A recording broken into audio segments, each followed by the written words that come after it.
Jacksonville Jaguars safety Jourdan Lewis is out for the season. I'll tell you why. It is something that the Jaguars will miss.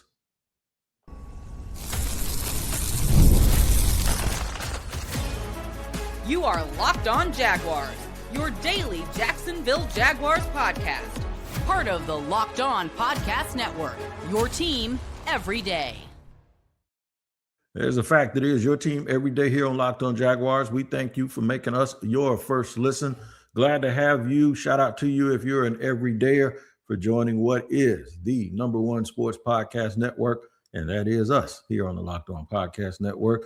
Thank you to the everydayers for joining us. I'm glad that you could spend time with us today here on a show that is sponsored by FanDuel. If you want to be right in the middle of the action this season, visit FanDuel.com and place your NFL live bets all season long. I'll give you a little bit of a heads up where we're going to end up. We're going to talk about how the Colts will be a challenge, and I'm glad for it. In the middle of the show, step up for two players. Has to be very, very big. We'll discuss that. But at the top, we're going to talk about Jourdan Lewis, who is done for the season with the Jacksonville Jaguars. He's battled injuries for a large part of the year, and now obviously they're going to have surgery. Some people say they saw it when he left the field the other day against the Broncos. Obviously, I wasn't around a TV at the time to actually see too much of that. But it's foot surgery. And the thing is when you watch the tape, the sad part about this is the thing that you notice about Jourdan Lewis, and I said this when they signed him, and I took a little bit of a deep dive into his Dallas tape, is that Jourdan Lewis played like his feet were on fire, that he was always moving, that no matter where the ball was or where the play was, you would see him digging and actually moving a lot of dirt and grass, man, getting to where he was supposed to go. And he never got out of position because of those feet. And there are a lot of people saying, look, just next man up. I agree. I agree with all of that next man up stuff, but I'm not going to sit here and tell you that this doesn't hurt, because it actually does. When they were playing next man up during the season, the one thing that I kept holding on to is, all right, but they're going to get Jourdan Lewis and Eric Murray back, right? So for the stretch run, I was sitting there hoping and just saying that one of the things that made them playing so well without those guys was at some point they're going to get them back. And when they get them back, they're going to just be better for it. Now we got to kind of unravel and undo that. Sure. Do we have dudes that have stepped up? Yes. Have you seen them play without Jourdan Lewis before while he was banged up this year? Yes, you have. You have seen that. But now those guys aren't depth anymore. Those guys are your frontline guys. What about the people behind them? And this is what happens when you get into the playoffs. When it is sudden death, when every little thing matters, when everybody puts their best foot forward, don't sit here and tell me you don't need that dude, man, because you absolutely do need him, and you're going to need all hands on deck. Now you won't have that. Let's not act like that is not a loss. I know the Jaguars, they're brass, they're players. They're not going to walk around like, woe is me. They're not going to walk around with their head down. They're going to keep going, and they should. I'd rather have Jourdan Lewis than not have Jourdan Lewis. It's okay to admit that. All right? That leadership, that navigation system. I'd much rather have that than not have it. So we can sit all day and give the old Newt Rockney speech and get fired up and move forward, because that's what they're going to do. But for a second, I'm not going to be so quick to just move on to that thing that makes us feel better. I'm not going to be so quick to speedball past the fact that, he is a team leader on the back end. He's like an extension of the coach. We're not going to do that. Maybe by the time we get to segment 2, that's what we'll do. But for segment 1, I'm telling you, this stung. This hit me like a gut punch when I saw the news yesterday.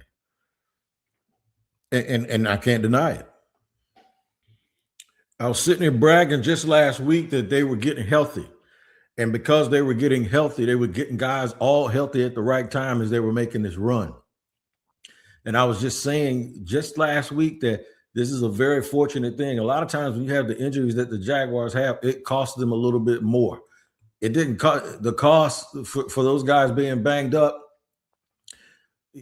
There was never really a price paid for it other than the fact that dudes had to step up, and then the team learned what those guys could do. They also did a very good job of going out and getting guys to come in. Bashaw Tootin goes down, they get DJ Dallas. Now Tootin comes back. Now you might want them to hang on to DJ Dallas, right? Maybe they do have 4 running backs that they're going to have available, and it changes the way that the team looks. But look, admitting that something hurts is good therapy.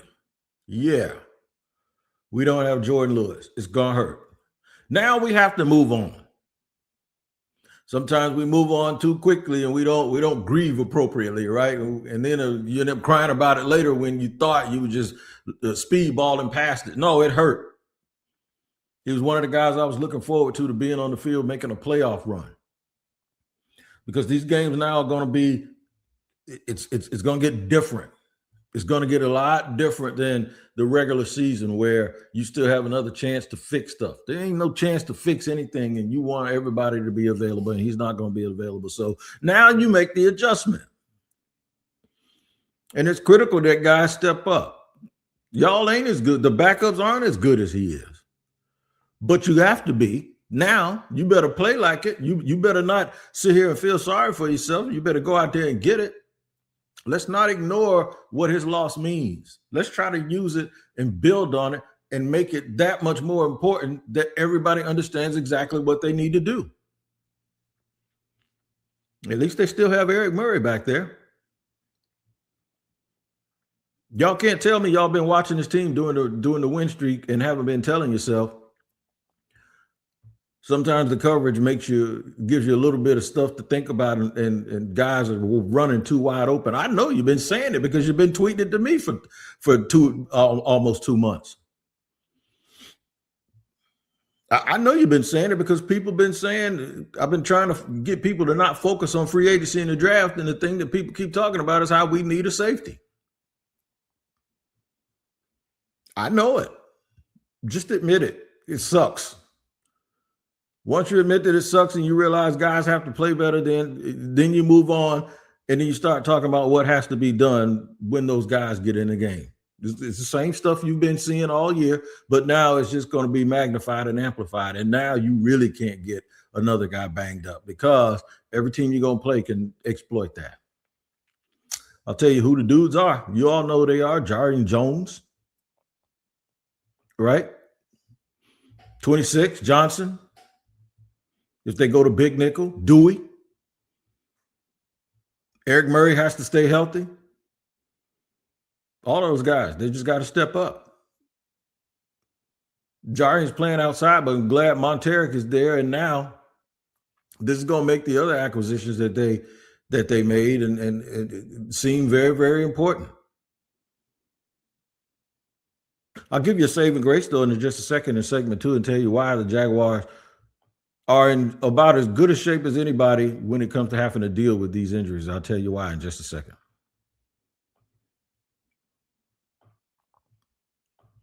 All right, today's show sponsored and brought to you by our friends at FanDuel. NFL Sundays move very, very fast. We're already in week 17. And one big play and suddenly everything feels different. That's what makes live betting with FanDuel so exciting. You're not just watching the game, you're reacting to it in real time. You're going to get you some money if your reaction is the right one, because with FanDuel, you can place bets as the action unfolds, every drive, every momentum swing, every highlight moment. Live bets is best when the game starts to shift, a receiver gets hot, a defense tightens up, or the momentum flips after a turnover. And nobody knows your team like you do. You know exactly when they have that look on their face like they ain't got nothing going. And you can take advantage of it because live spreads and money lines adjust instantly on FanDuel. So if you want to be right in the middle of the action this season, visit FanDuel.com and place your NFL bets, your live bets all season long. FanDuel, the games move so fast, and so can you. Today's show is sponsored and brought to you by Game Time. The NFL season is in full swing, and there's nothing like being at the game. The crowd noise, the energy, and cheering alongside other fans. watching a home game or watching at home is great, but being in the stadium, especially when you get close to the playoff, it hits different. The frustrating part has always been getting tickets, waiting in queues, dealing with logins and watching prices change at checkout. That's why the Game Time app gives you the advantage. Back to the fans, it's the hack and the knack for unlocking amazing NFL tickets and experiences in just a few taps. I was in Aruba, man. My boy KD hit me up and said, I need tickets. I told him, go on the Game Time app and see what they got. And they pulled up, and I think he pulled up in Denver too. The Game Time app, you good at checkout, man, because look, some of these things, they bounce the prices around and then you go check out and it's what they didn't say it was. Game Time does none of that stuff. Whatever they say the price is, that's exactly the way it's going to be at takeout. All right, at checkout. Take the guesswork out of buying NFL tickets with Game Time and download the Game Time app and create an account and use the code LOCKEDONNFL. That's LOCKEDON NFL for $20 off your first purchase. Terms apply. Again, create an account and redeem code LOCKEDONNFL for $20 off. Download the Game Time app today and get back to being there live and in person.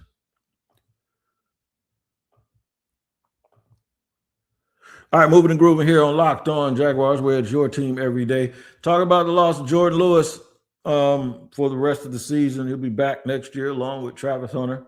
They'll both be coming back to what is going to be, we don't know. Is it going to be the Super Bowl champion Jacksonville Jaguars or the team that everyone expects to make a run next year? But still a lot of stuff to discuss this year, so let's just get to it. I think the Jaguars offense can help the Jaguars defense in this scenario.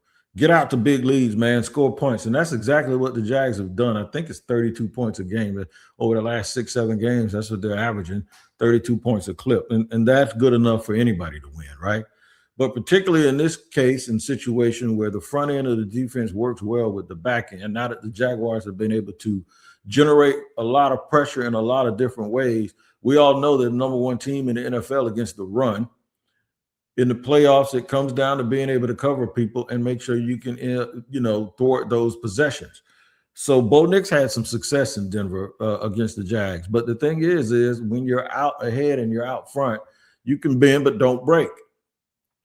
The key is to be out front, get off to these fast starts so that you can put up points and then be the threat to put up points. That way, any depth issues that you have or concerns that you have get alleviated because, well, you're probably cutting the playbook in half. If a team is behind and the clock is ticking, they know they have to score, especially if they're having problems keeping you from scoring points. And that's what helps when you have a field goal kicker that can kick it from a long ways too, because you force people to play a game in a certain way where they have to be honest, unless they're willing to just give up field position and potentially give up 3 points once you cross the 50-yard line. It just always feels good to know that the second you cross the 50-yard line, you're a threat to score points and people have to play you honestly.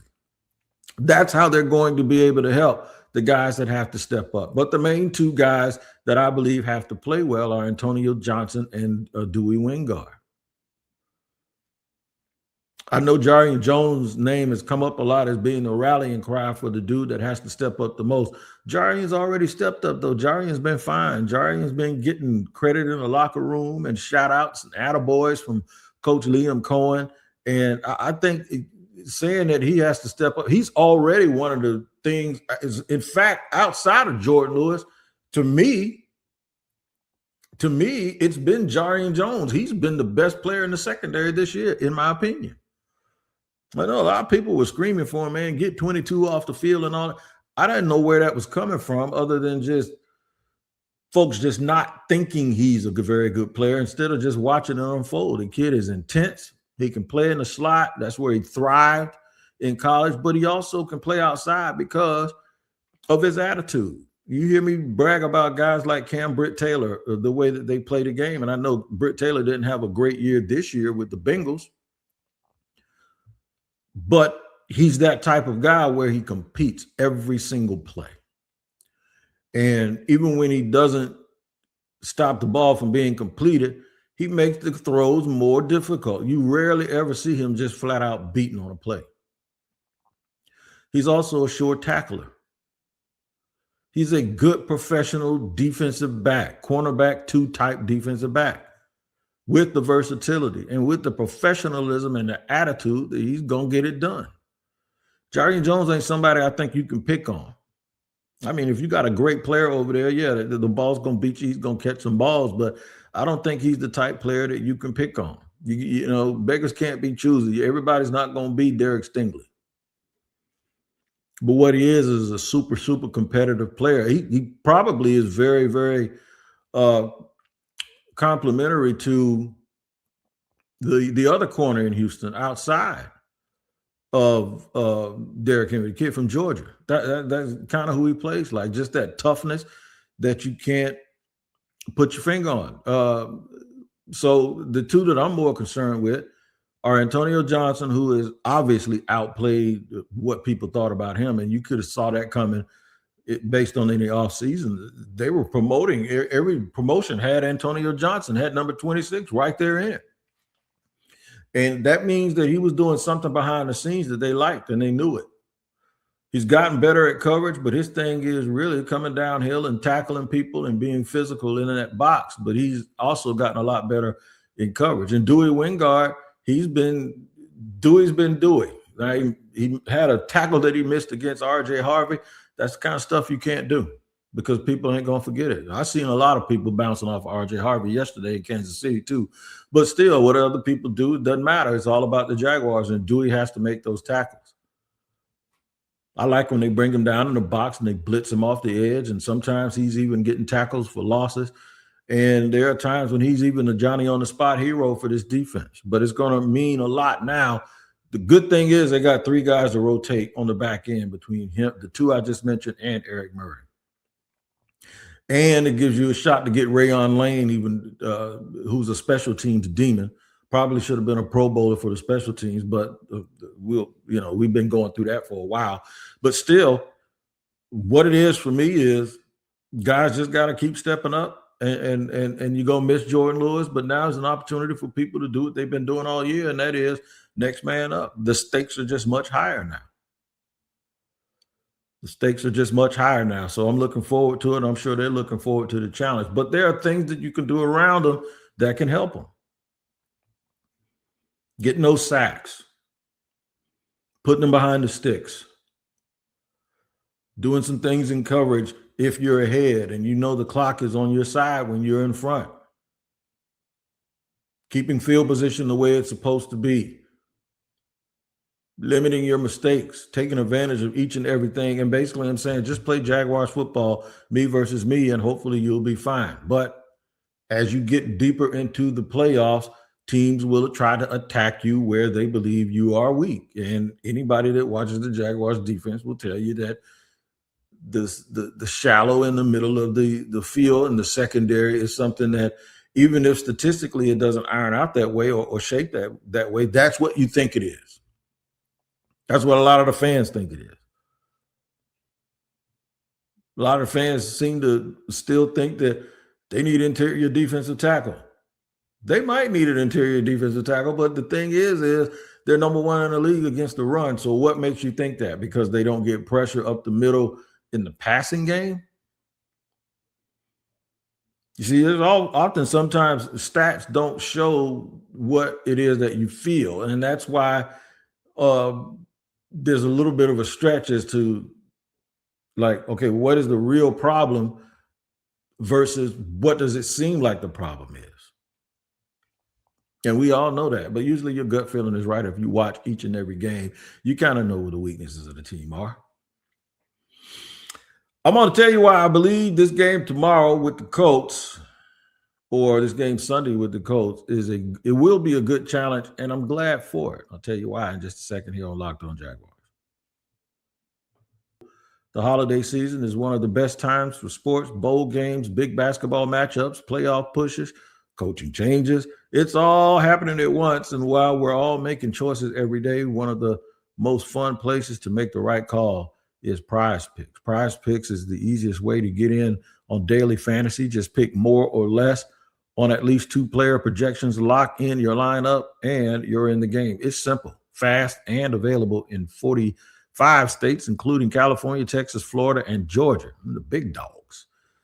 Creating a lineup takes less than a minute, and the app makes the whole process smooth and intuitive. Download the Prize Picks app today and use the code LOCKEDONNFL to get $50 in lineups after you play your first $5 lineup. That's code LOCKEDONNFL to get $50 in lineups after you play your first $5 lineup. Prize Picks. It's good to be right. All right, man, moving and grooving here. Third and final segment as we get ready for a game in Indy against the Colts. By the way, belated Merry Christmas to you all. I hope everyone's holiday went as well as they expected. Hope all the kids smiled and were happy with what Santa brought them and put under the tree. And now the Jaguars have a chance to give you a Christmas present. They're already clinched in for the playoffs. By the way, a good gift is for you guys to join the Everydayer Club. It's just $5 a month, man, to join the Everydayer Club. You get access to merch, ad-free shows on audio, and so much more. So many perks that come along with it. It screams that you are an Everydayer. It doesn't change what you get here every day on Locked On Jaguars, but still, look down in the description, and it'll be right there. Wait for you to join the Everydayer Club. I want this game to be a little bit of a challenge for Jacksonville. Houston had one last week against the Raiders. I'm not telling you I just want you to have anxiety or have like a miniature heart attack just for the sake of having one, but I do want this game to be competitive because I want it to feel the way it's going to feel when they have to continue to learn that they have to dig down and win. I think the Jaguars are going to win. I would prefer that the game be kind of close in the fourth quarter where they have to really dig down and keep that up. I think they're going to blow the socks off the Titans next week in their home finale because the Titans are bad and you don't like them, and it's the last game at home before the playoff starts and all of that. So I do want them to have a team that is a little bit formidable to kind of grease them up again and get them ready for what they're going to be dealing with in the playoffs.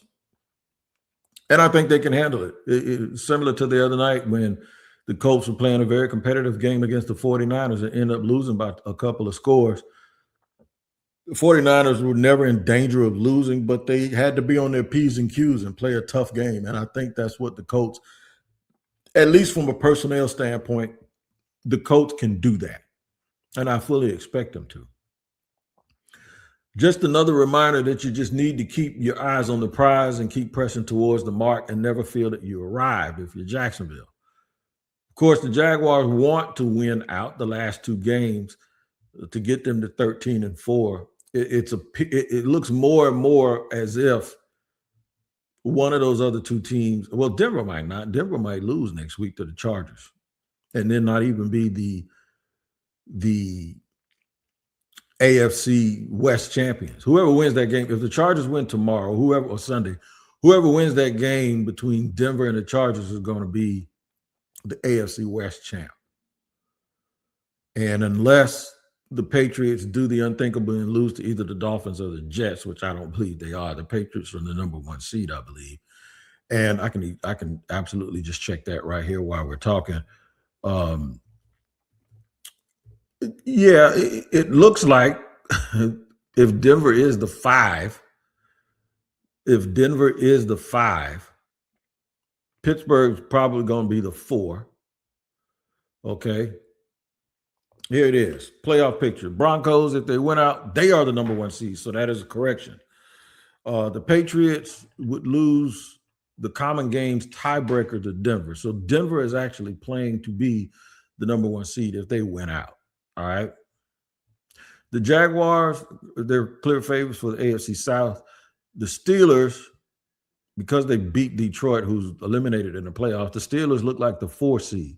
That would mean, like, if the Chargers are able to upset Denver next week and the Chargers win the division, the Chargers would then, I don't think Denver's clinched that division yet. Okay. Yeah, I don't know. If they end up 12-4, that could bump the Chargers or Denver all the way down to number 5. if the Chargers lose and Buffalo wins out, that means that those two will flip-flop. And then you got the Texans at 10-5. It depends on what the Jaguars do. I think if the Jaguars and the Texans end up with the same record, they'll flip-flop. So there's a chance the Jags could be the 3 seed. There's a chance that they could be the 2 seed. There's a small chance that they could be the 1 seed.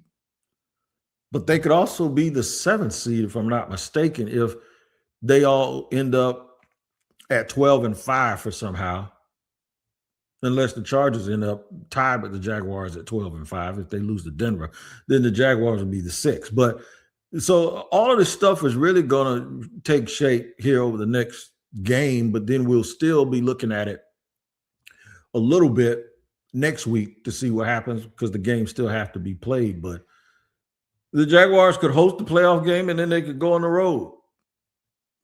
I'm thinking that whoever has to go to Pittsburgh is going to be pretty happy about it because Pittsburgh at 9-6 will still be a division winner. And that means in week 1, they'll play the 5 seed.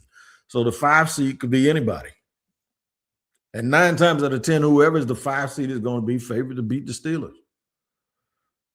And whoever's the 6 or the 7 seed can beat the 2 or the 3 seed too. And that goes for our team that we're rooting for, the Jaguars. These are going to be tough games, man. This AFC playoff thing is going to be rough. And that's why I want them to, have a contested game against the Colts. The Colts aren't eliminated. The Colts still have something to play for. They need a whole bunch of help. They only got like a 2 or 3% chance of making it, but they're going to still play. They're going to play hard. All right? So there's a lot, man. We're still engaged here. While we're still happy, everyone is logistically trying to figure out where they are, but these are going to be some competitive games. I think 1 through 7 can win it in the AFC, so why not Jacksonville? And why not start playing like that right now? So go out and have a good competitive game against the Colts. Get it done. Get the game over with. Sunday, right after the game, we'll have the post-game show here on Locked On Jaguars. And then within an hour or two following that, the great Mia O'Brien and my buddy Marquise Ogden and myself will do the Jaguar Squad show on Sunday night. And maybe we'll have an idea of the bigger picture. Maybe we won't, and it'll have to go all the way into next week. If the Jaguars win tomorrow, I can almost guarantee you they're going to host a playoff game because ain't no way they're going to lose to the Titans. And I don't usually say ain't no way. No, there's no way they're going to lose to the Titans at home.